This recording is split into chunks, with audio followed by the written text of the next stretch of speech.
Assalamualaikum warahmatullahi wabarakatuh. Kami dari kelompok 7 akan membahas materi mengenai anggaran laba dalam proses pengendalian. Anggota kelompok kami yaitu yang pertama ada Hovifah Setiana dengan NIM 122, yang kedua ada Amira Rahmawati dengan NIM 123, yang ketiga ada Juswa Zuhud dengan NIM 124, yang selanjutnya ada Nabila Hanifah dengan NIM 126, yang terakhir ada Rehan Alan Rizka Siawan dengan NIM 127. Pada materi anggaran laba dalam proses pengendalian, pembahasan yang pertama ada pengertian anggaran laba dan pengendalian. Anggaran merupakan suatu rencana yang disusun secara sistematis kegiatan perusahaan yang berlaku dalam waktu yang akan datang diperlukan sebagai pedoman kerja. Anggaran laba adalah besarnya laba yang ingin diperoleh organisasi di dalam satu periode tertentu di masa yang akan datang. Kemudian, anggaran laba merupakan gabungan dari anggaran pendapatan dan anggaran biaya. Karena itu, anggaran laba dapat digunakan untuk yang pertama, mengalokasikan sumber daya, yang kedua, merencanakan dan mengkoordinasikan kegiatan organisasi, dan yang ketiga, alat pengecek akhir tentang efisiensi biaya yang digunakan. Dan yang terakhir ada membagi tanggung jawab kepada seluruh manajer atas kinerja keuangan perusahaan atau divisi. Selanjutnya ada pengendalian merupakan salah satu fungsi penting manajemen yang harus dilakukan oleh semua manajer untuk mencapai tujuan organisasinya. Adapun tujuan pengendalian sebagai berikut. Yang pertama, untuk mengetahui dan menyelidiki pelaksanaan kegiatan yang sedang atau yang telah dijalankan, apakah sesuai dengan yang direncanakan.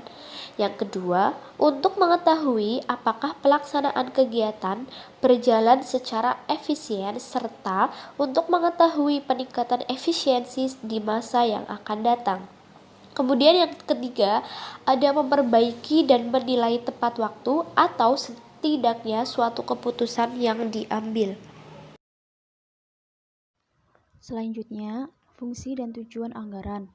Dalam upaya untuk mencapai tujuan didirikannya perusahaan, organisasi perusahaan memiliki berbagai fungsi yang berkaitan dengan pencapaian tujuan tersebut. Secara umum, seluruh fungsi di dalam suatu organisasi dapat dikelompokkan ke dalam 4 fungsi pokok, yaitu yang pertama planning atau perencanaan. Adapun fungsi anggaran sebagai perencanaan, ialah anggaran merupakan alat perencanaan tertulis menurut pemikiran yang teliti dan akan memberikan gambaran yang lebih jelas atau nyata dalam unit dan uang. Yang kedua, organizing atau pengorganisasian. Setelah segala sesuatu yang ingin dihasilkan dan dicapai perusahaan di masa depan telah ditetapkan, maka perusahaan harus mencari sumber daya yang dibutuhkan untuk merealisasikan rencana yang telah ditetapkan.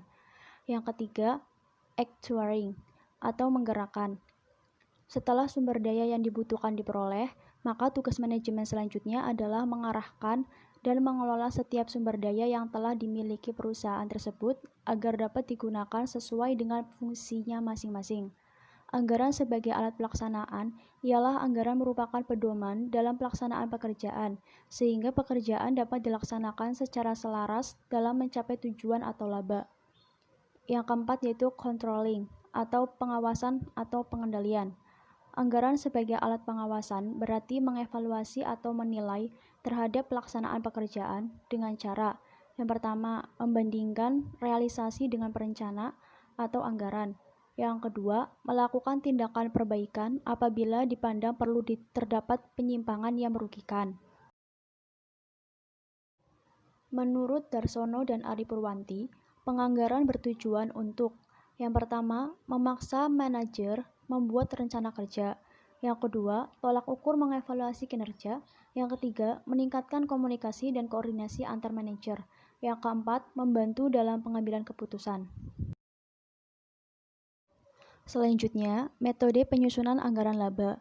Secara umum, terdapat 3 metode yang dapat digunakan di dalam menyusun anggaran laba suatu perusahaan, yaitu yang pertama, metode a posteriori yaitu prosedur penyusunan anggaran laba dimulai dengan menyusun anggaran penjualan, lalu dilanjut dengan anggaran produksi, anggaran biaya bahan baku, anggaran biaya tenaga kerja langsung, dan biaya operasional. Yang kedua, metode a priori.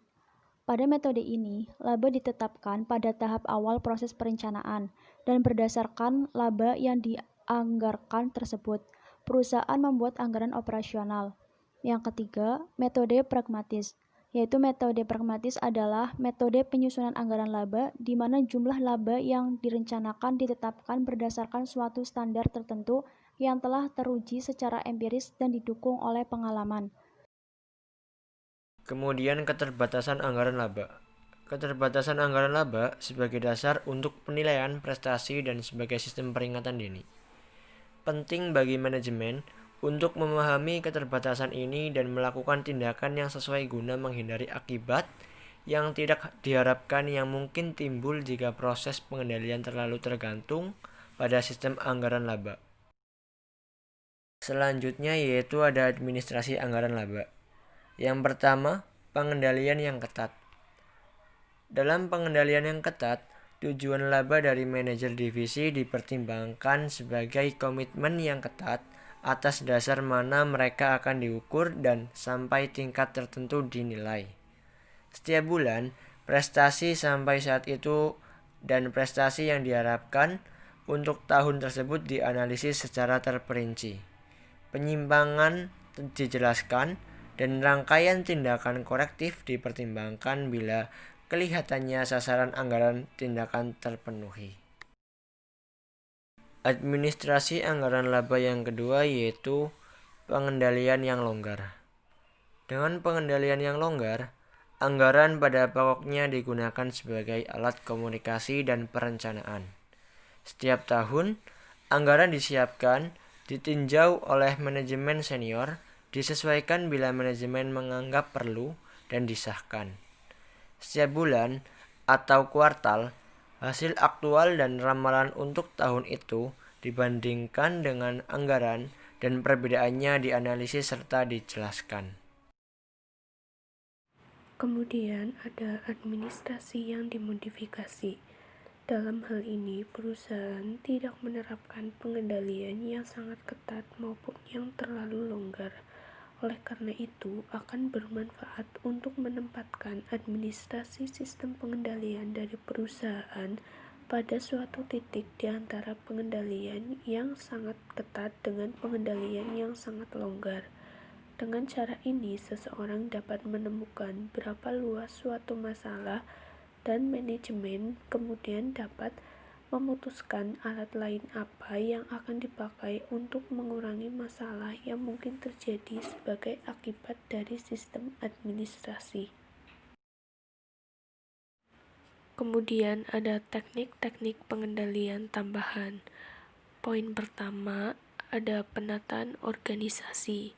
Kebanyakan pengendalian manajemen yang efektif tergantung pada penilaian dari seseorang yang pertama, mempunyai pengetahuan dalam bidang yang dinilai.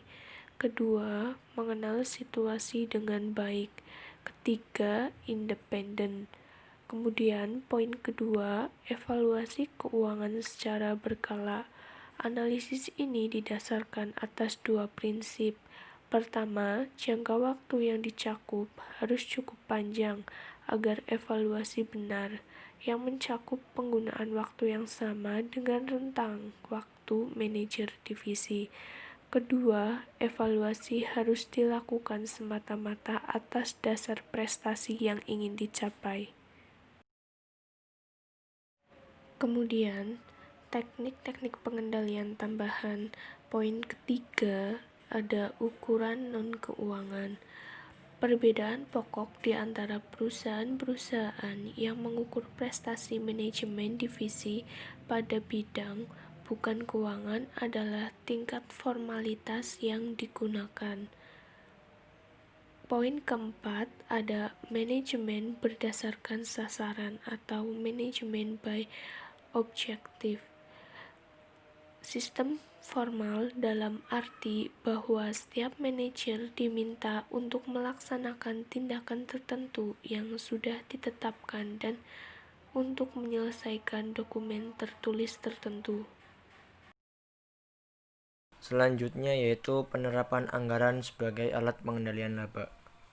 Pengendalian dalam arti yang umum berarti meliputi langkah-langkah yang harus ditempuh supaya yang direncanakan dapat tercapai, direalisasikan, atau agar hasil yang diinginkan sesuai dengan hasil yang dapat dicapai.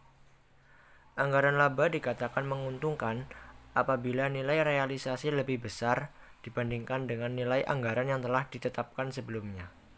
Dikatakan tidak menguntungkan apabila nilai realisasi tidak mencapai atau tidak lebih besar dari anggaran laba yang telah ditentukan sebelumnya.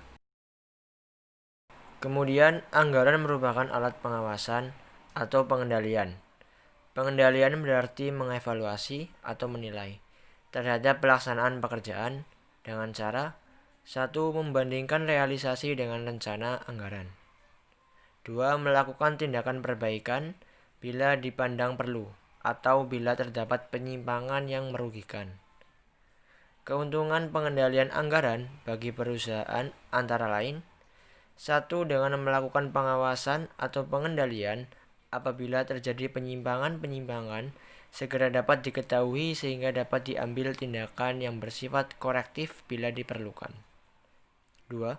Pengawasan yang teratur akan menghasilkan efisiensi dan penghematan bagi perusahaan. Sekian presentasi dari kelompok kami. Apabila ada kesalahan tutur kata, kami mohon maaf. Wassalamualaikum warahmatullahi wabarakatuh.